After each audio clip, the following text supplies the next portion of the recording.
Halo anak-anak hebat, apa kabar kalian hari ini? Semoga semua dalam keadaan sehat dan bersemangat. Anak-anak, sebelum kita memulai pembelajaran, marilah kita berdoa sesuai dengan agama dan kepercayaan masing-masing ya, agar kita selalu diberi kesehatan dan keselamatan. Anak-anak, hari ini kita akan belajar tema 3, peduli terhadap makhluk hidup, subtema 1, hewan dan tumbuhan di lingkungan rumahku. Yang pertama, kita akan membahas tentang bagian-bagian tumbuhan dan fungsinya. Untuk lebih jelasnya, kita akan simak penjelasan berikut ini. Anak-anak, tubuh tumbuhan terdiri dari akar, batang, daun, bunga, buah, dan biji. Nah, keenam bagian tubuh tumbuhan ini memiliki fungsi dan tugasnya masing-masing. Untuk lebih jelasnya, kita akan bahas satu persatu. Yang pertama adalah akar. Akar merupakan bagian tumbuhan yang umumnya berada di dalam tanah. Untuk beberapa jenis akar juga terdapat di atas tanah bahkan menggantung. Nah, anak-anak, akar memiliki beberapa fungsi. Yang pertama, mengokohkan tumbuhan. Yang kedua, menyerap zat mineral dan air dari dalam tanah. Yang ketiga, menyimpan cadangan makanan. Nah, anak-anak, akar pada tumbuhan itu dapat dibedakan menjadi dua. Tentu anak sudah tahu ya. Ya, betul sekali. Yang pertama ada akar tunggang, yang kedua ada akar serabut. Nah, kedua akar tersebut akan kita bahas ya lebih lanjut. Yang pertama adalah akar tunggang. Akar tunggang biasanya terdapat pada tumbuhan dikotil dan memiliki fungsi utama yaitu menyimpan zat makanan. Contoh tumbuhan yang memiliki akar tunggang adalah wortel, ubi, kentang. Berikutnya adalah akar serabut. Tentu kalian sudah pernah ya melihat akar serabut. Nah, anak-anak, akar serabut itu pada umumnya terdapat pada tumbuhan monokotil. Tetapi terkadang tumbuhan kotil juga memiliki akar jenis ini loh. Fungsi utama akar serabut adalah untuk memperkokoh berdirinya tumbuhan. Contoh tumbuhan yang memiliki akar serabut adalah pohon pisang, kelapa, padi, tebu, pepaya, dan salak.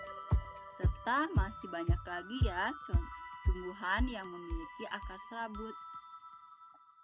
Nah, anak-anak, selanjutnya ada bunga.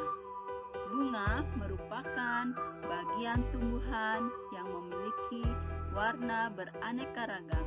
Bunga juga memiliki kepala putik dan serbuk sari. Bunga berfungsi sebagai alat perkembangbiakan tumbuhan biji.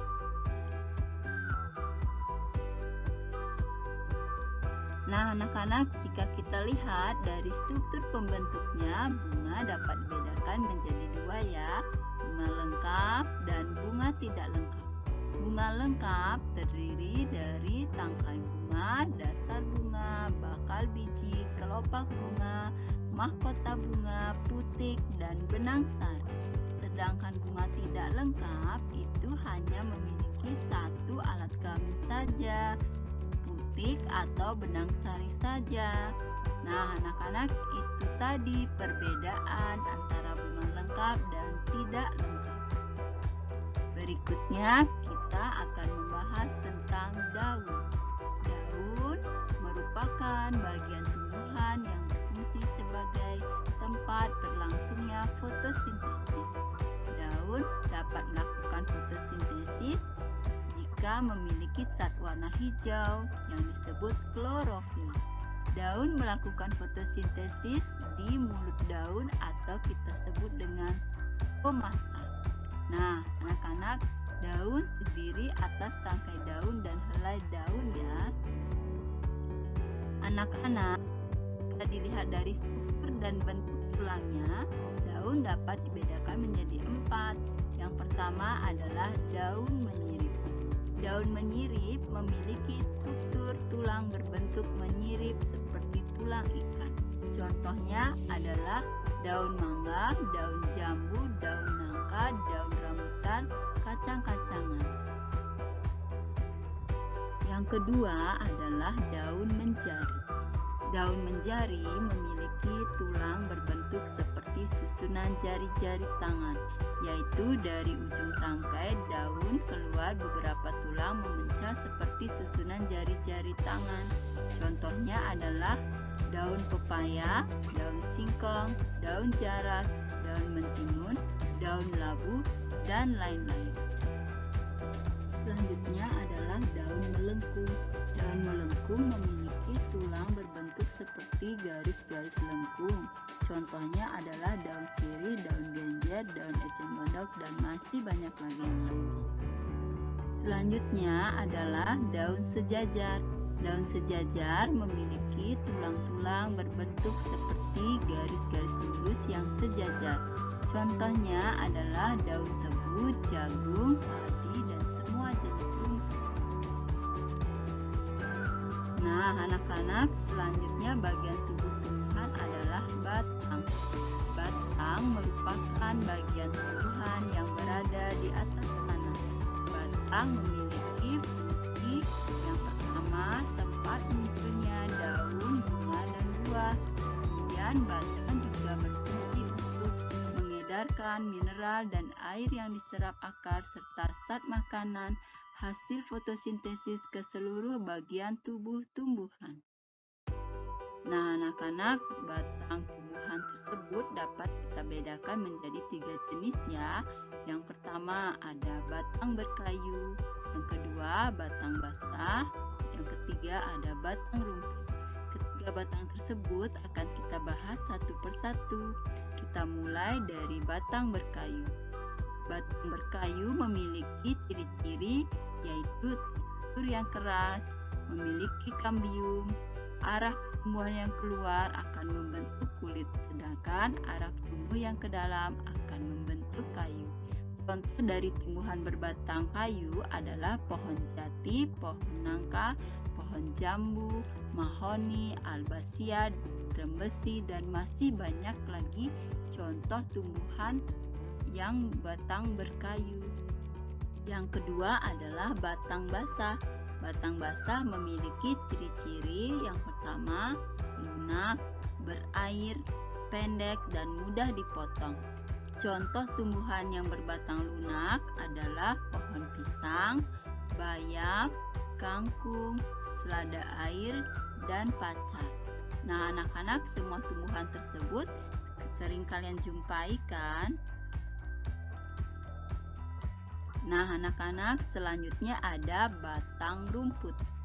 Batang rumput memiliki ciri-ciri utama, yaitu tidak berkayu, memiliki ruas-ruas yang nyata, berongga, umumnya pendek. Nah, contoh tumbuhan berbatang rumput adalah padi, jagung, rumput, tebu, dan gelaga. Nah, anak-anak, selanjutnya kita akan membahas tentang buah. Buah merupakan bagian tumbuhan yang sering kita jumpai dan sering kita konsumsi. Buah memiliki fungsi sebagai tempat melindungi biji, kemudian sebagai cadangan makanan buat biji berkecambah. Nah, ini adalah gambar salah satu contoh buah, yaitu buah apel. Buah apel merupakan salah satu contoh buah yang terdiri atas daging buah dan biji. Nah, anak-anak, kalian tentu sering ya makan buah. Nah, biasanya yang kita konsumsi itu adalah daging buahnya, sedangkan biji tidak kita konsumsi.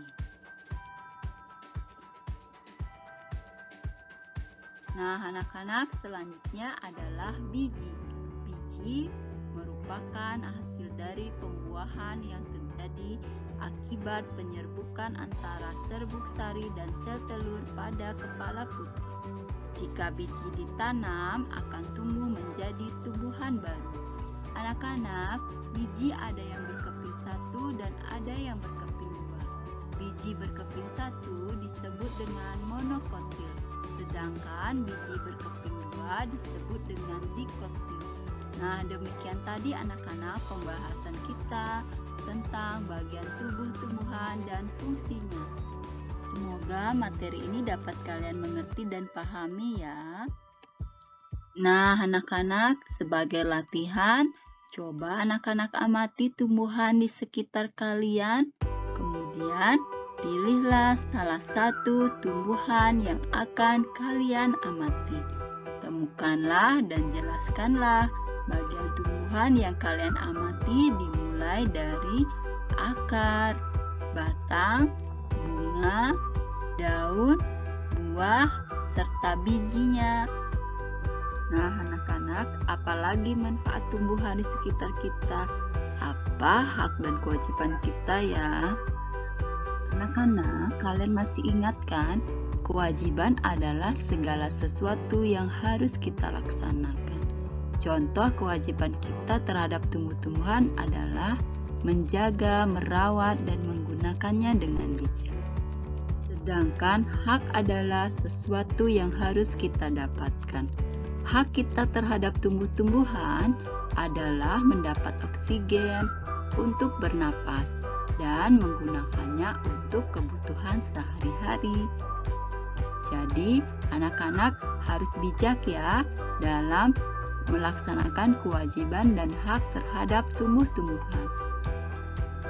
Tanaman mempunyai banyak sekali manfaat untuk manusia. Selain untuk dimakan, tanaman juga menghasilkan oksigen. Kita berhak untuk menikmati manfaat dari tanaman.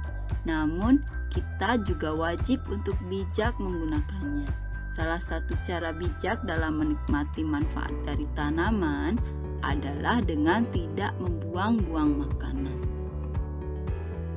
Sebelumnya, kalian sudah belajar tentang tanaman padi. Betapa banyak manfaat tanaman padi. Sebagian besar orang Indonesia menjadikan nasi sebagai makanan utama. Begitu juga dengan Beni. Beni makan nasi sebagai makanan pokoknya. Setiap hari, Beni, adik dan kedua orang tuanya selalu makan malam bersama. Di keluarga Beni, semua orang diberi kesempatan untuk mengambil nasi sendiri. Ibu Beni selalu berpesan, ambil secukupnya. Adik Beni sering tidak menghabiskan nasinya. Alasannya karena ia sudah kenyang. Seringkali ibu mengingatkannya, namun adik Beni belum juga mau menghabiskannya. Berbeda dengan adiknya, Beni selalu menghabiskan makanannya. Dia selalu mengambil secukupnya.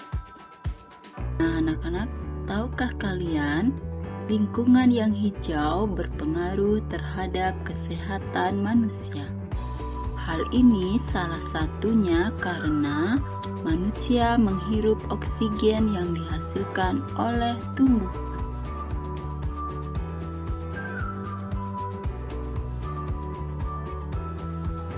Nah, anak-anak, dalam merawat lingkungan sekitar, tentu kita harus memiliki sikap yang baik ya. Nah, anak-anak, sikap baik apa lagi ya yang bisa kita lakukan untuk tumbuhan di sekitar kita? Ya, anak-anak, selain menggunakan dengan tidak berlebihan, tanaman juga perlu kita rawat. Tanaman yang kita rawat menjadi subur. Ketika tanaman subur, kita akan mendapatkan manfaat yang lebih baik dari tanaman. Lani juga senang merawat tanaman. Lani mempunyai cerita bersama adiknya.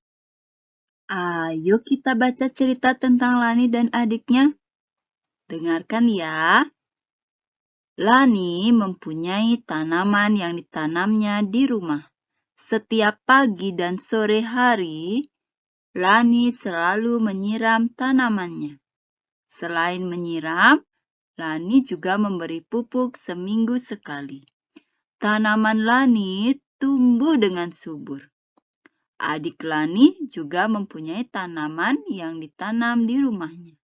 Seringkali ia lupa untuk menyiram tanamannya. Ia juga jarang memberikan pupuk. Lani sudah sering mengingatkan adiknya. Namun, adik Lani selalu lupa. Ia lebih senang menonton televisi dan bermain. Tanaman miliknya layu dan hampir mati. Nah, anak-anak jangan meniru tingkah laku adik Lani ya. Ketika kita mempunyai tanaman, kita harus selalu menjaga dan merawatnya dengan baik, agar tanaman dapat tumbuh dengan subur ya.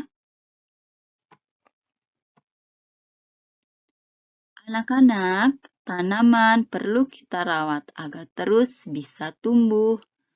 Ketika tanaman tumbuh dengan baik, oksigen yang diberikan oleh tanaman membantu kita untuk bernapas. Jika semua orang seperti adik Lani, bayangkan apa yang terjadi dengan semua tanaman. Ya, betul sekali anak-anak.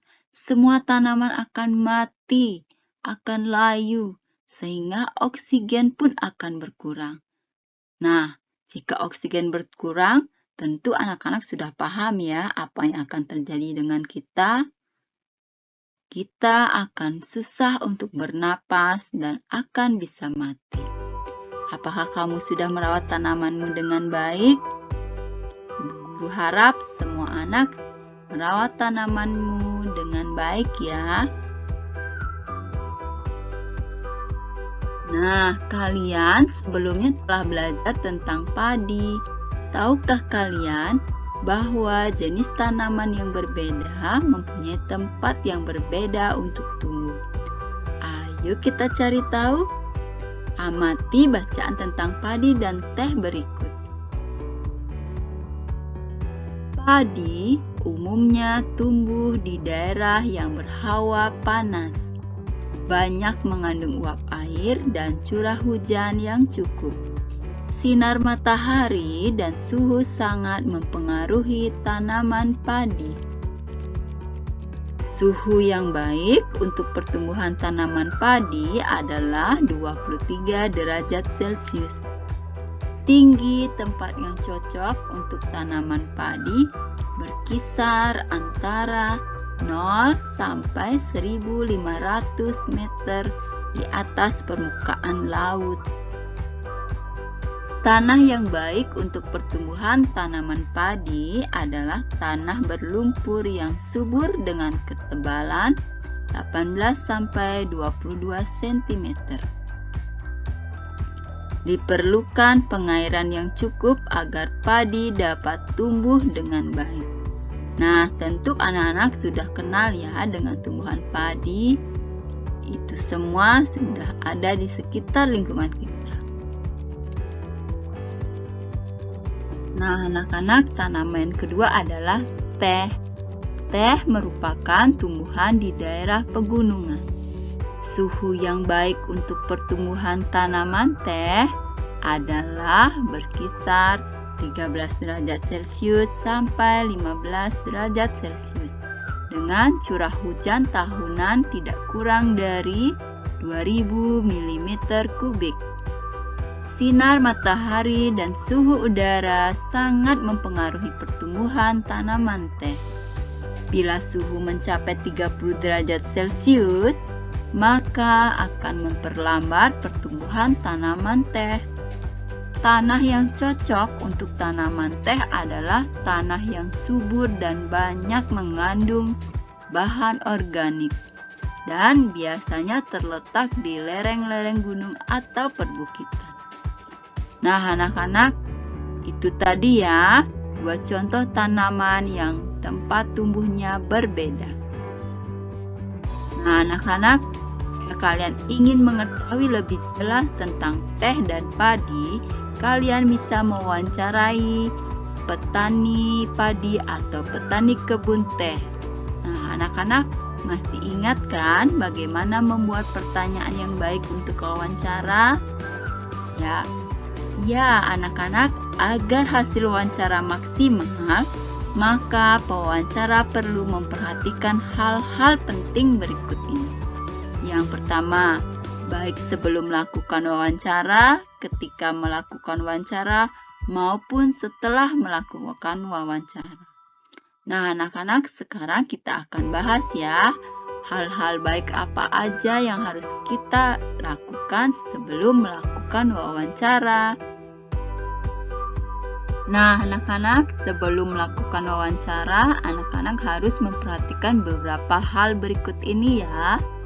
Yang pertama, anak-anak harus membuat janji dan meminta kesediaan narasumber untuk diwawancarai. Yang kedua, tunjukkan kesan yang baik, misalnya datang tepat waktu, sesuai dengan kesepakatan saat membuat janji. Yang ketiga, anak-anak berpakaianlah dengan sopan dan rapi. Yang keempat, berbicara dan bersikap santun ketika wawancara sedang berlangsung. Yang kelima, siapkan daftar pertanyaan yang sesuai dengan pokok permasalahan yang ingin diwawancara. Yang keenam, ingat, pertanyaan yang baik mengandung unsur adik simbah, yaitu apa, di mana, kapan, siapa, mengapa, dan bagaimana ya. Yang terakhir, anak-anak berlatih agar tidak selalu membaca pertanyaan yang telah disusun. Nah, berikutnya ketika sedang melakukan wawancara, anak-anak harus memperhatikan beberapa hal berikut ini. Yang pertama, anak-anak perkenalkan diri sebelum wawancara dimulai. Kemudian, sampaikan tujuan wawancara. Setelah menyampaikan tujuan, anak-anak mulai wawancara dengan pertanyaan yang ringan. Kemudian, ketika wawancara sedang berlangsung, cairkan suasana dengan menanyakan tentang kegemaran tokoh atau narasumber. Jika suasana sudah cair dan menyenangkan, baru hubungkan dengan persoalan yang menjadi topik wawancara. Kemudian, sebutkan nama narasumber secara lengkap. Jangan lupa bawa buku catatan, alat tulis atau alat perekam saat melakukan wawancara. Yang kelima, dengarkan pendapat dan informasi dari narasumber secara saksama. Kemudian, hindari memotong ucapan narasumber agar keterangan tidak terputus. Berikutnya, hindari meminta pengulangan jawaban dari narasumber. Kemudian, anak-anak juga harus menghindari pertanyaan yang berbelit-belit. Dan selanjutnya, hormatilah petunjuk dari narasumber. Anak-anak juga harus menghindari pertanyaan yang menyinggung dan menyudutkan narasumber ya. Yang terakhir, anak-anak harus mampu mengambil kesimpulan dan tidak semua jawaban dicatat. Nah, itu tadi hal-hal yang penting yang anak-anak harus lakukan ketika sedang melakukan wawancara. Yang terakhir adalah ketika setelah selesai melakukan wawancara, hal yang harus anak-anak lakukan. Yang pertama, anak-anak memohon diri dengan sopan dan santun. Kemudian, jangan lupa ucapkan terima kasih serta sampaikan permohonan maaf jika selama wawancara ada hal yang kurang berkenan yang anak-anak lakukan.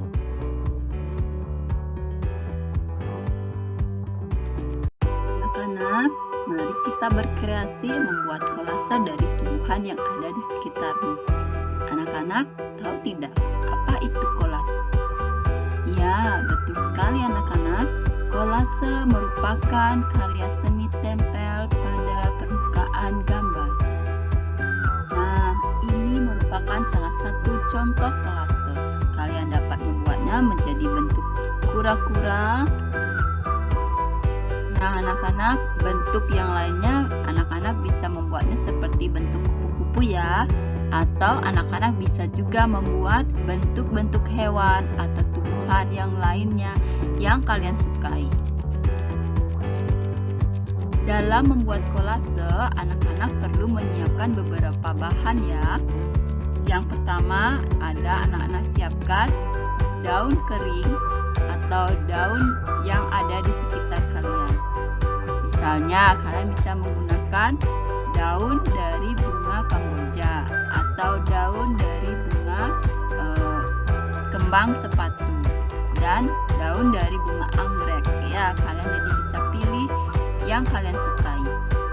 Yang kedua, kalian juga bisa menggunakan batang tumbuhan sebagai hiasan atau sebagai pelengkap untuk kaki dari binatang yang ingin kalian buat.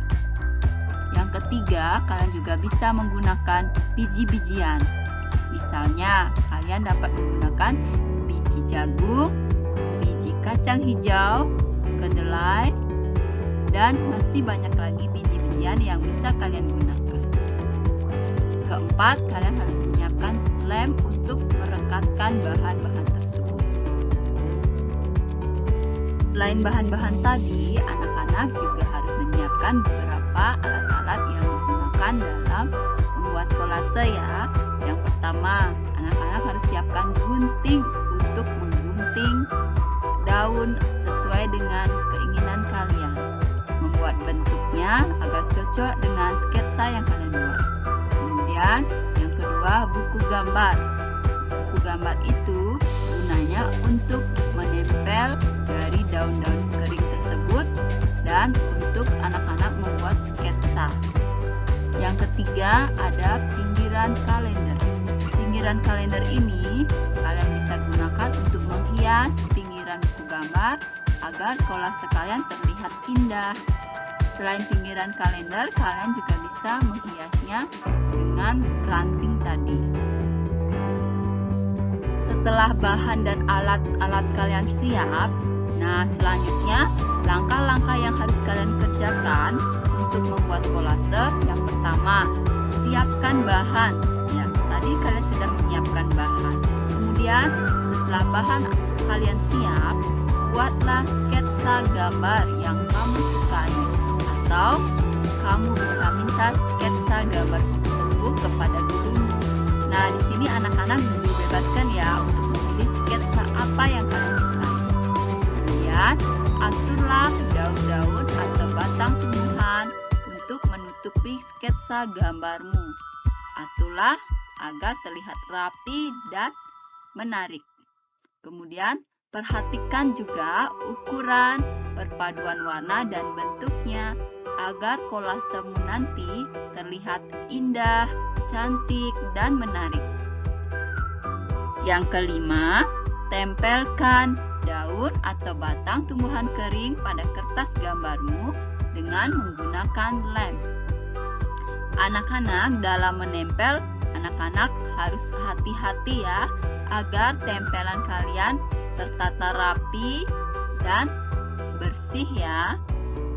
Selanjutnya, setelah kolase kalian selesai, maka kalian dapat memajang karya seni kalian di kelas atau di dinding pajangan yang ada di sekolah kalian untuk dilihat dan disaksikan oleh teman-teman kalian.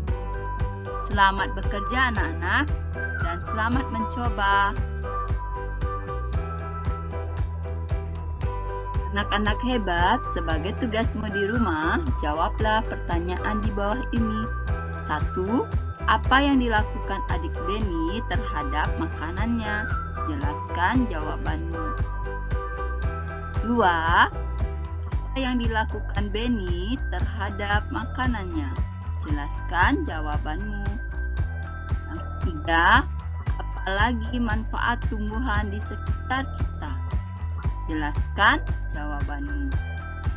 4.